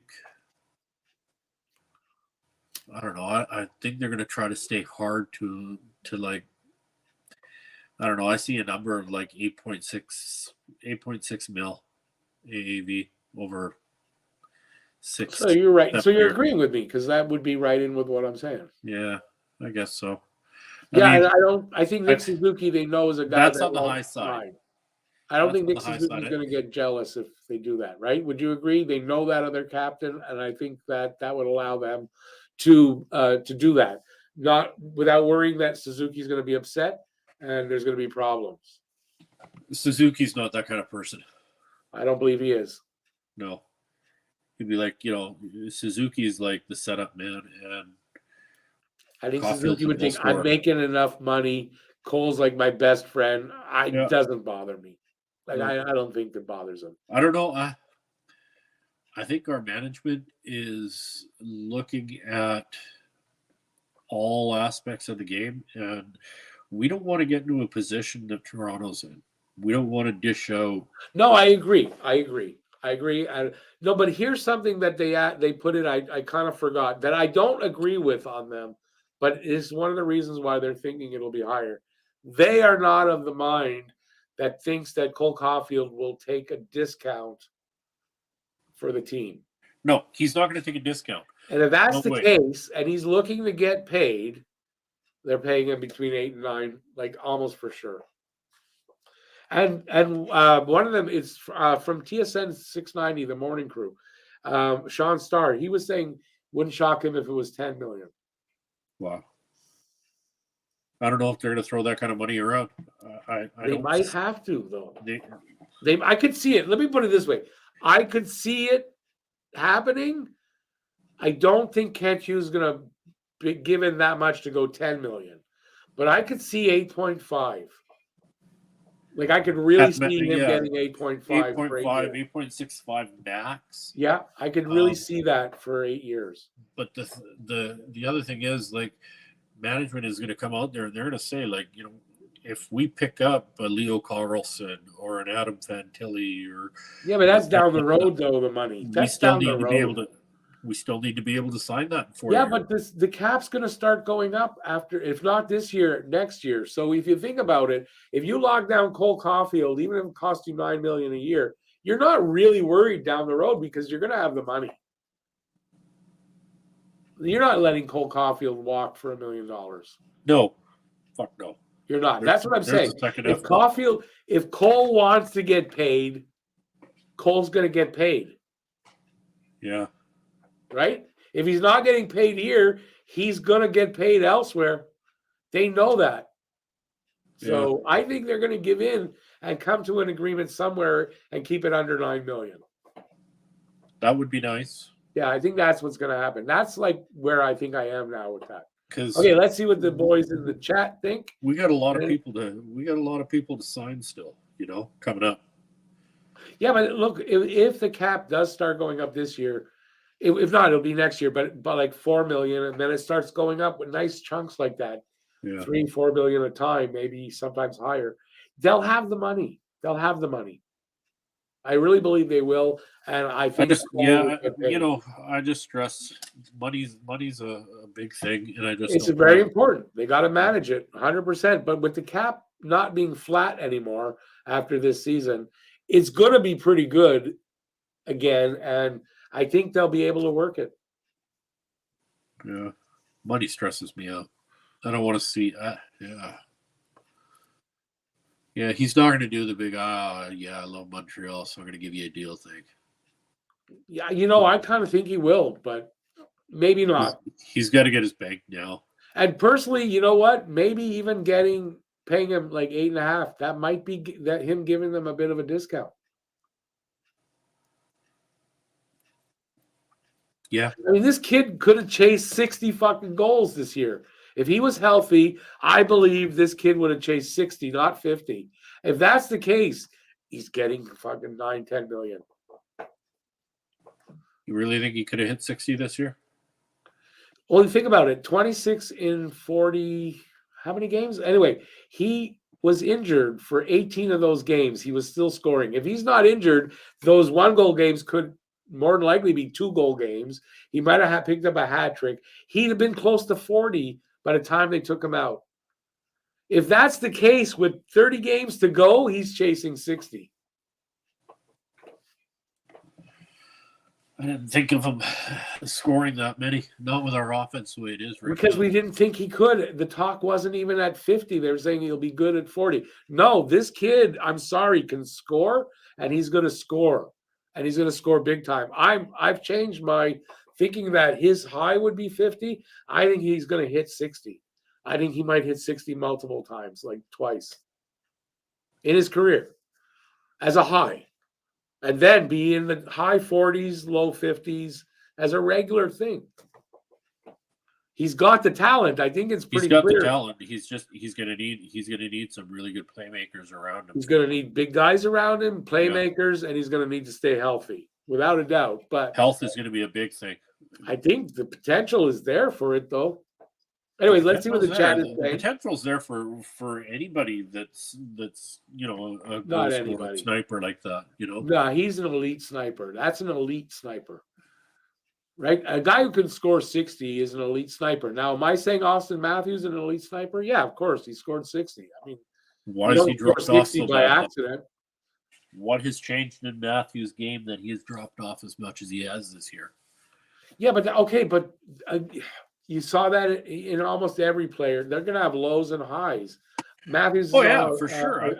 I've seen it in team play growing up. Matthews has nothing here. Matthews has nothing here.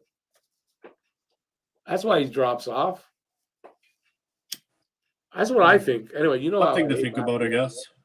There's a comment here I got to make a comment on. Bob says I did see Tito's in the so that's liquor. Funny story is my dad had a restaurant back in the 90s. It was a what did he do there? It was smoked ribs and stuff like that. It was called Tito's. Oh wow, that's funny. All right. Look what happened to Clefbaum. Had shoulder surgery. Hasn't returned. Basically retired. No. Oh, Clefbaum. Yes. I think you're right. Clefbaum for the Oilers, right? And he hasn't come back. I think you're right. If I was if you don't take care of it when it's easier and you're 100% recovery, like why? That would be stupid not to do that. If I was the GM, I'm always going to proceed with caution, especially with a potential franchise player like Caulfield. Might be shutting him down in 2023, might extend his career to 2040. I agree with that. Yeah. I think they're kind of lucky that when they shut him down, he didn't make it worse at that point, and it's going to be okay. I think they're lucky. I think that's sheer luck. Guru says 7 to 8 per season. Just not sure of the duration. Oh, they can sign him to 8 years because he's already with the team. I think he gets the limit of that. Yeah, I think he gets 8 years. I think here's what I think. He gets 8 years because they want to keep him around that length of time, and he's going to get up to 9 million because he's going to give them the 8 years. That's what I think. So okay, so he's 21? No, 22, 22. right? He's 22. He'll That be, takes if he him to does 30. sign that, he'll be 30 or 31. I'm not sure how it exactly, but when he'll still be young enough to get another contract. And they'll He'll probably still give be him in an his extension prime. at 28. He'll still be in his prime, and he'll get that extra money then. Yeah. But to have to lock him down They'll for probably that, go for an extension at 28 and sign him long term. to lock him down, you can't get the extension till you got 1 year left. To lock him down, you got to do that. You got to lock him down. You don't let this guy get away in 4 years. You heard what he said about Robertson. Yeah. That was a mistake on Dallas's part, and they might lose that guy when they could have had him for 4 more years. You can't make that mistake with Caulfield. No, we all know we're shedding a shit ton of cash this year, or a shit ton of cash. And the cap is going to go up. Maybe not this season, but next season it will go up after next season. Bob Cannon, say for example, Jacky, Gooley, Hudson, Richard, Monty, Slav, all are high-end NHLers. We will have financial nightmare because Susie, CC, and a couple of others all need dollars. That's exactly what I'm getting at, Bob Cannon. Exactly. 100% I agree. But think about it this way. Say this year the cap only goes up to $1 million. I don't know if it's $1 million or $1.5 million, right? But then next year it starts to go up by $4 to $6 million a year, which is what they're talking about. Sorry, but the money will be there. And another thing is, guys that are here now, like Galley, will eventually come off or be on LTIR. I mean, there's ways to work it. I think if you manage it right, and I'm not saying to give 9 and 10 million to everybody, but Cole Caulfield's going to get it. He'll get his due. Bottom line, he will get his due. And Bob, that's a good point that no other team can offer him 8 years. Only Montreal can. Even if he's signed to an offer sheet, it can only be 7 years because he's not with that team already. Bob says, you just mentioned a long-term issue here. All these high-end draft picks will need to be signed if a majority of them are true NHL stars. Oh, that's what you mentioned. Yeah, but that's something that you can manage with some bridge contracts, some of the longer term, like you can manage that. That's what you'll have to do. But Cole Caulfield's going to get the money. Pardon me. Chosen One makes a good point that Leafs signed the contracts expecting the cap to rise. Let's not follow. That's why you got to be sensible with it. And I said, not like Kirby Dach. Well, he signed already for a few years, but players like that can't come in and get big numbers till they've played for a little while. Cole Caulfield's a special case. You might have some good players. You don't find snipers like Cole very often. He's going to get money. He might not get 9, but he's going to get over 8. They're going to do their best to keep it as low as possible, but because you guys are right about that, I'm not saying you're not. Guru thinks 45 to 50 for Caulfield. Now, I think if you look at the numbers and you look at the amount of games he had left, and you take away the injury, he's between 50 and 60. He's challenging for 60. That's my opinion. And I'm usually good with numbers, and I believe I'm right. Did that?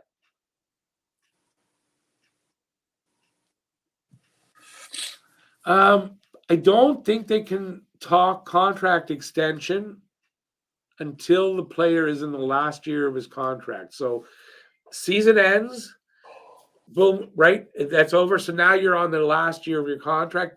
From that first day that you're on in that last year, you can re-sign a guy to an extension, but you can't do it before that.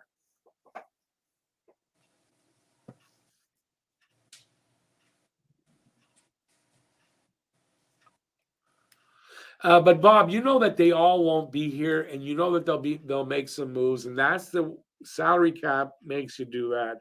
But there'll be enough guys remaining. You move the guys out that you can't afford. That's what you got to do, and I think that's the way they're going to go. And again, $1 million more or less for Cole Caulfield, say 7.5 as opposed to 8.5, is not going to kill you on that. If you're talking 3 million difference, that's a big difference, and I agree with you guys. But if you're talking about a difference of $1 million for Cole Caulfield, you pay him.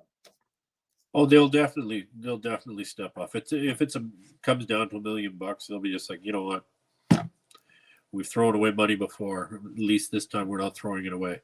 But it's not a ton. Like $1 million's not a lot. If it was difference between $1 million and 3 million, that's a lot over the years, and I get that. But $1 million is not. It's manageable. It is. They'll have to cut corners elsewhere and whatnot. But that's doable. You know that's doable. Yeah, you know that's doable. All right. Let me see if I got anything. I want to remind you guys. Who's our next episode, I would like, and we're coming down to the end here. The next episode, if there's members out there that would like to come on with us, I'm looking at 2 guys that are members of the channel to join us for the next episode of this. And let me know by the email, and I'll get back to you if you're interested, and we'll work it out. I guess this is something we didn't talk about. Is there a goalie controversy with Allen coming back, Monty performing like amazing? Do you think there's a goalie controversy of who's the starter and who's not? What do you think, Pete? I don't think there's a goalie controversy, but I think management is going to try to push to have Monty play more, just to see what he can do, what he can take, what his breaking point is, so to speak. Do you know what I mean? Oh, I agree with you. Not the breaking point, to push him to see, is he really an NHL goalie, a starter? And I think that's what you're talking about. I have firmly believed since I've watched this kid, the more games he gets to play on back-to-back nights, the more consistent he gets, the more confidence he gets. He showed it, right? He showed it in an 8-game run. He could be a Patrick Roy, but he could have that kind of success. You know, well, he could win a lot of games. He's not going to be Patrick Roy. I get that. But in his last 8 games, and he started all 8 in a row, he had the second best save percentage of he just all got better and better and better, right? Every game he got better and better. In those 8 games, he had the second best save percentage in the league. And it all comes down to repetition and consistency. Consistency. And that's what they want to see, right? They want to push him a little bit like that to see if he's got that consistency to be a starter. I don't think there's a controversy, so to speak. Allen, everybody knows Allen is a backup. He's not a number 1. I think Monty has the ability to be a number 1. And I think Allen would agree with you on that. He said today, like his full interview, where he thinks Monty's a better goalie than him. He has more talent, more physical ability. Yeah, he does. And I don't think there's a controversy for 2 reasons. And one of the main reasons why there's no goalie controversy, in my opinion, is that they're a rebuilding team, right? I think goalie controversies come when you're a team that has a chance to win. And then you might have. So I don't think that there is there. But no, it's Montreal, and everything's a controversy. So in that, because of the attitude Jake Allen has about it, there's absolutely no controversy here. Jake Allen is he's that guy. Great teammate. He just wants to be a part of a team. He doesn't need the limelight. He wants to compete. That's he wants what's best for the team. That's what he said. If that's what's best for the team, that's what I'm about. That's what he said. So he says He's he another one of knows those he's not the character answer. players that we speak of. He said something really important. He says he knows he's not the answer for the future. He doesn't have any aspirations for that. But Nope. Monty could be. And he's really happy and proud of the way he's been playing, and he's totally behind him. No goalie controversy. Exactly. Peter Fishwick says something there. Yeah, I'm about to get it to think, everybody. Yeah, You read I think Harvey Pinard has got a. I think he's won a job. He says, do you think Raphael Harvey Pinard won a job for the rest of the season? Would you like to see the guy who produces in the lineup? Hi from BC Peter. Hi, Peter. Okay, you were answering. Go ahead. Sorry. I just wanted to read that fully. Yeah, no, I totally think Pinard's won a job. Damn it, he looks like Gallagher when Gallagher was a kid, for Christ's sake. And he plays just like him. You know what I think, too? I think he's got a little more talent. Oh, for sure. Gally made the most of everything. I think Harvey Pinard has the same attitude, but I think he's a little bit more talented. He's got talent. He just needs to take care of himself. Like, that's the one thing that I hope our coaching staff and our management is constantly reiterating to the staff, to the players, that they need to take care of the physical being. Take care of their bodies. They're doing that. No, I heard, was it Kent Hughes? I think it was, talking about how not only that they've got for their physical, like working out training, how they eat. Yep. And the mental state is doing yoga now. They cover everything. The Habs, they have somebody to cover. They have people for everything, from the mental part of the game, from off the ice as well. How they eat, how they train, how they manage their bodies. They've got that. That's something that's different from Mark Bergevin era. Yeah, they didn't really have people for that, and now it's different from a lot of teams. Well, that's the way to go. That's the modern NHL. You have to have this. Well, actually, where I think they're learning it from is I think they're learning it from the NFL. NFL does that. They have everything. Makes sense for the players. The players are gold, and they're treated like that until they disrespect the situation. It's the new era. You have to do that. It's the new era. You have to. Now, let's get back to it. My opinion on Raphael Harvey Pinard, which I said in the game, and I said this preseason, so before the season started, I thought Raphael Harvey Pinard wouldn't start with the team, but would at some point in the season, for injury, whatever the reason, be brought up, and he wouldn't go back down. He'd stick. And I think that's what's going to happen. Unless there's no choice for them till they move guys out at the deadline, I think he sticks. And I don't think he goes back to Laval again. Next year, he makes the team, and I think that's what's going to happen. I've got a question for you. Yeah. Or a question for everybody out there. Say the likes of Dvorak and Hoffman, the guys that we don't want to see eating up valuable ice time, say they don't get moved at deadline. Do you think they go into the press box and we start playing our young guns a little bit more?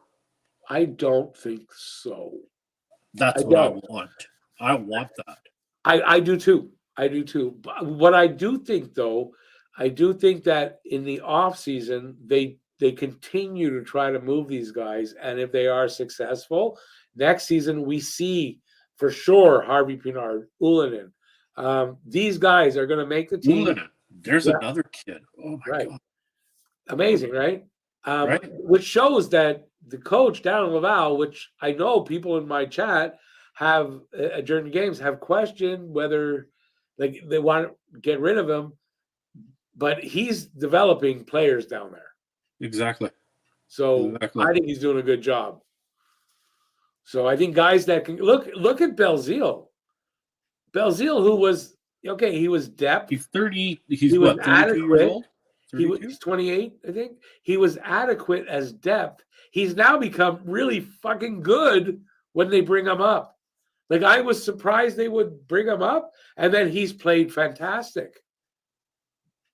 So, like, this coach is even developing a 28-year-old guy into a better player. Is he developing guys? Yes. Is he going to stick around? I think he will. Yeah. I think Hull is going to be the coach in Laval for the foreseeable future. No? Let's see what the people say. What's Bob on about here? I wonder what point sports psychologists help Alan become a number one. Is it in his head? I kind of don't. I don't know. I think Allen is a great goalie if you don't play him too much. His game breaks down. His body breaks down. We see that. I don't know if it's something that a sports psychologist can help him. Man, this guy seems really balanced, Jake Allen. He's got a head on his shoulders. He's balanced in the short term. He's balanced in the short term. I don't see him being able to take on 8, 10 games, 12 games in a row. He's not. He hasn't got the mental capacity for that. Some guys just aren't a starter. Some guys just aren't a full starter. I think he's fine to split games. Yeah. I just don't think he's fine to take 60-40. Give him 3 games and then let Monty in for 8. Just kind of cycle it like that. That's not really splitting games. No, I'm talking literally. I think they split games. It might be like one guy starts 3 games and the other guy, I can see that. But I think they're going to split games going forward, with Monty eventually actually probably taking a starter's role, I think maybe to start the next season. And then seeing how that goes. And if it doesn't work, they go back to splitting, or Allen takes over a little bit. But like I keep saying to you, Rick, if you keep splitting games, you can't establish yourself as a true number one because you're not getting that opportunity. Yeah, but here's something. I think the NHL going forward, I don't think we're going to see that as much anymore in a tandem. I think you're going to see in a tandem, more of them are going to be splitting. And then they might even have, and this is from Allen, you might even have a third guy in there to take the odd game here and there. And the other 2 guys split games. And you need that because of the speed of the game, the talent in the game. You need these guys to be fresh all the time. I get that. But in order for your goaltender to become consistent, I mean, from when I played, our goaltenders always said, I need more ice time in order to stay on top of my game. If I don't get the games, then I lose it. It starts to fade. Yeah, but maybe there's less guys like that now. But maybe the reason is there's less guys that are like that now. It's a different generation. They might have been starting to do this splitting stuff when they're young and they're used to it. I don't know.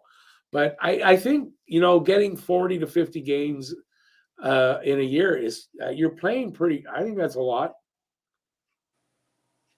It could be. It all depends. If you got to make up the goaltender, right? If you got a goalie like that, then you're running a starter and a backup. If you don't, and listen, that position's kind of watered down. There's not a lot of top goalies like that. That might be another reason why you got to have guys come in and split. Yeah. I think that's my opinion. Okay, we're going to wrap it up soon. Pete's getting tired. It's late over there in Victoria. No, it's not. I'm just bugging you, buddy. Don't bug me. You can't bug me. But why does my laptop keep shutting off? What the hell? You see your laptop's tired. Say, hey, you've been on too long. Jesus. Bob says he wants that too. Will Montreal fans and media accept it? I think so. Once it's clear Carey Price is not coming back, and the way Jake Allen is talking in his interview, I think it's clear he doesn't think Carey Price is coming back because he never mentioned Price really. So I think it's pretty clear that he's not. For Carey, everybody needs to remember he's got a quality of life that he needs to live. And I don't think. Kids. Yeah, I don't really want to go over that here, but I think the media and the fans will. I don't think there's a choice. And if you have 2 guys that like Monty who can handle that and play well, what's the difference? Who's in nets? As long as the guy's doing the damn job, right? As long as we're keeping the puck out of the net and the defense is helping out. I don't mind having 2 goalies I like. I don't mind having two goalies I like and looking forward to seeing them play. There's nothing wrong with that.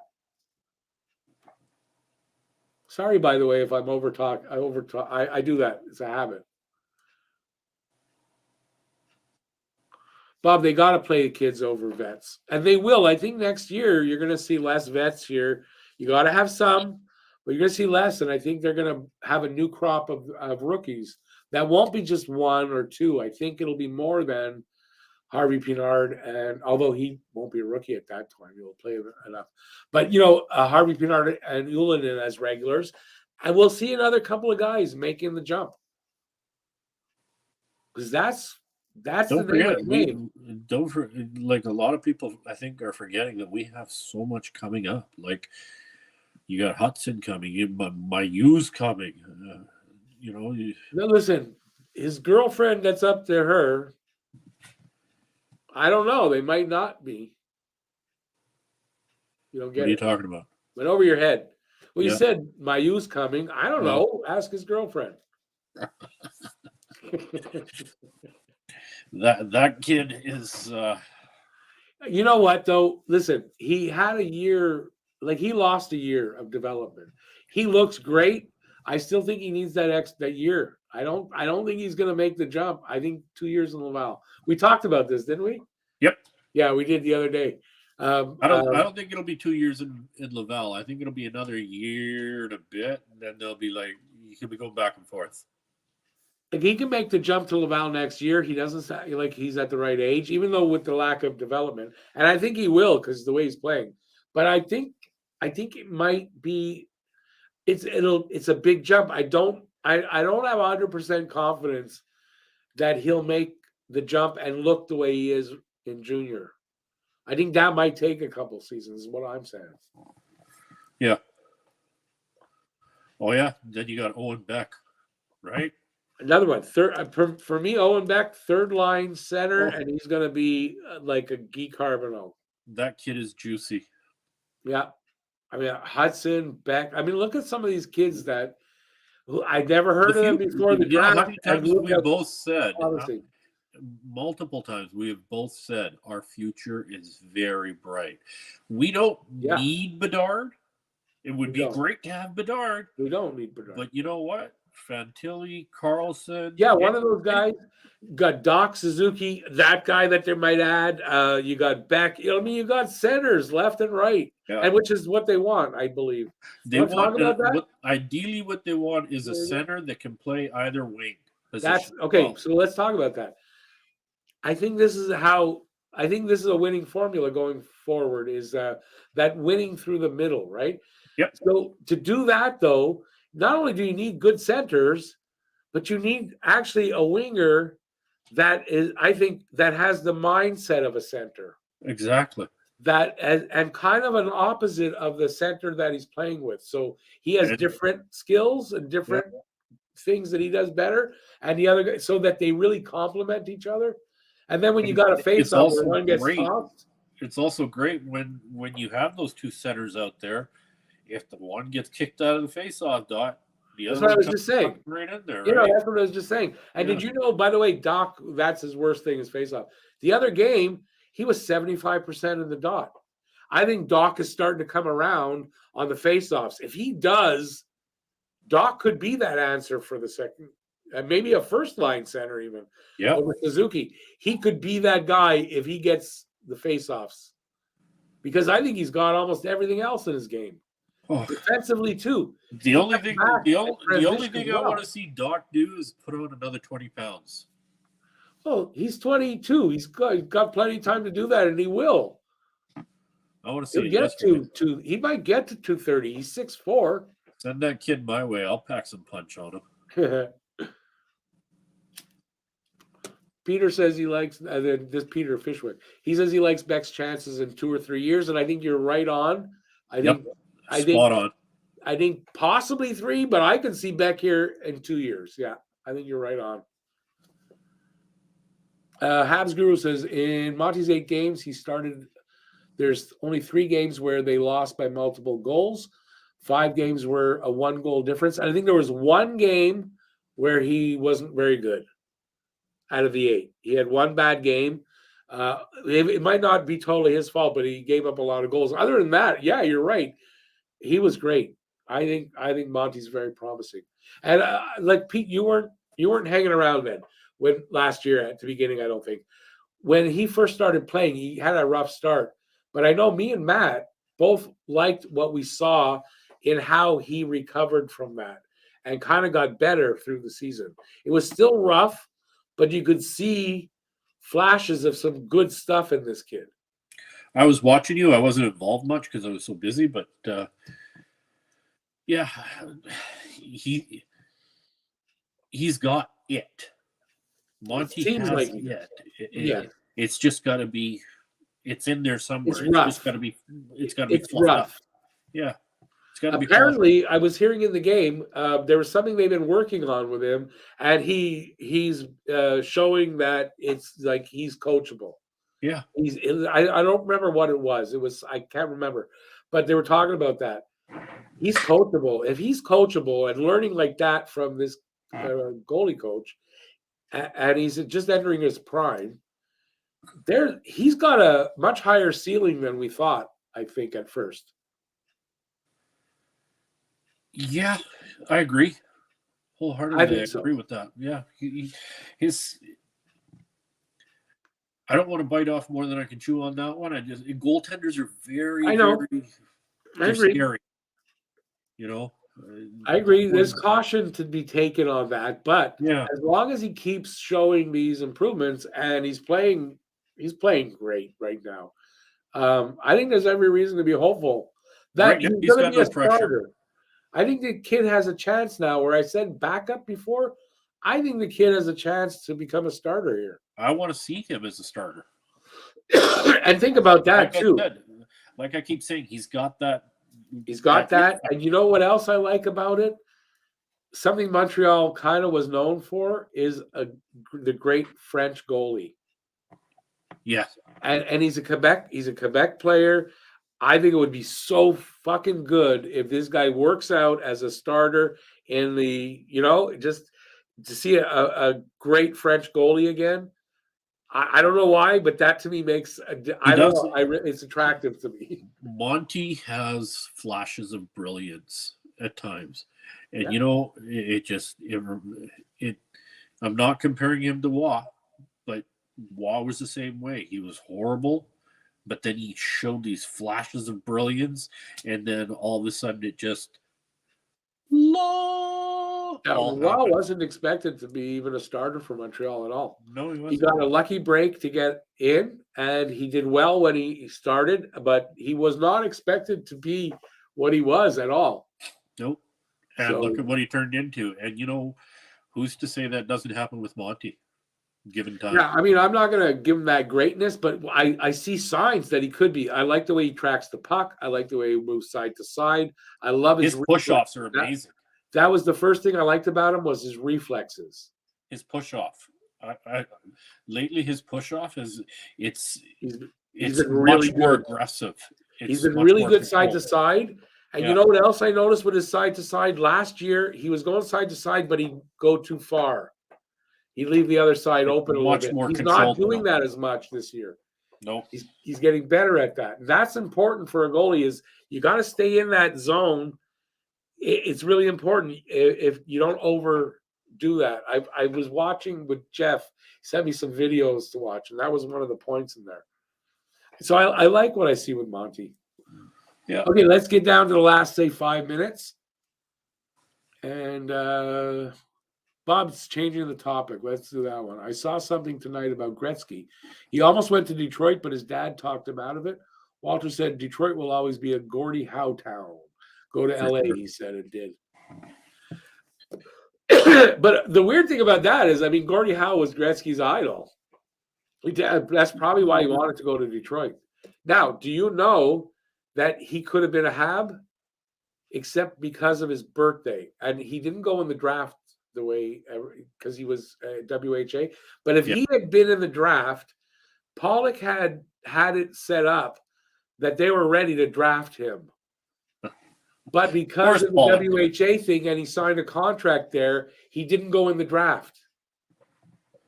So Montreal was ready. If he was in the draft that year, they had the pick to get him, but Wow. it didn't work out. I didn't know that.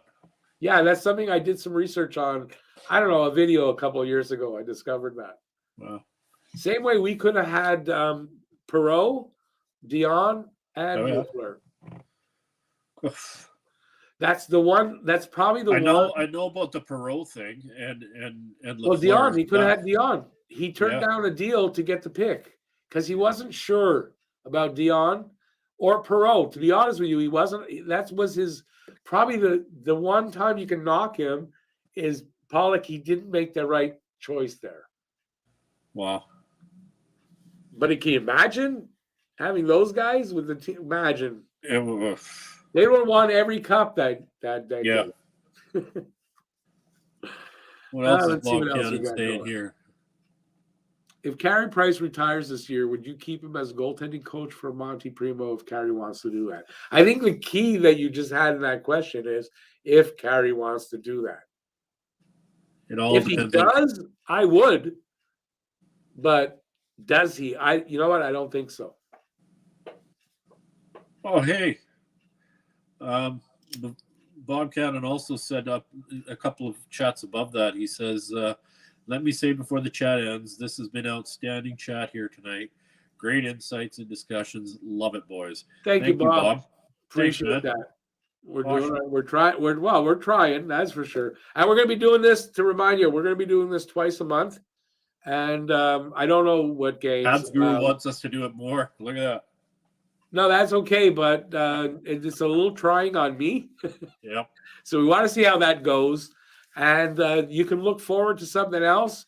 We are working on developing a podcast as well that will run probably the same thing twice a month. So you get this and the podcast twice a month.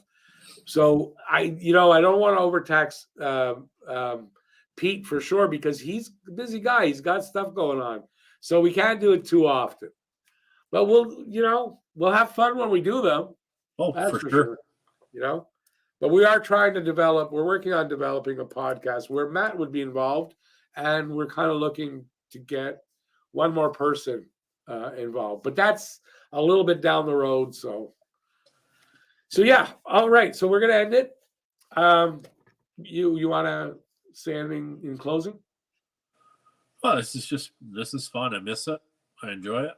The chat's been good. I love watching and reading the chats.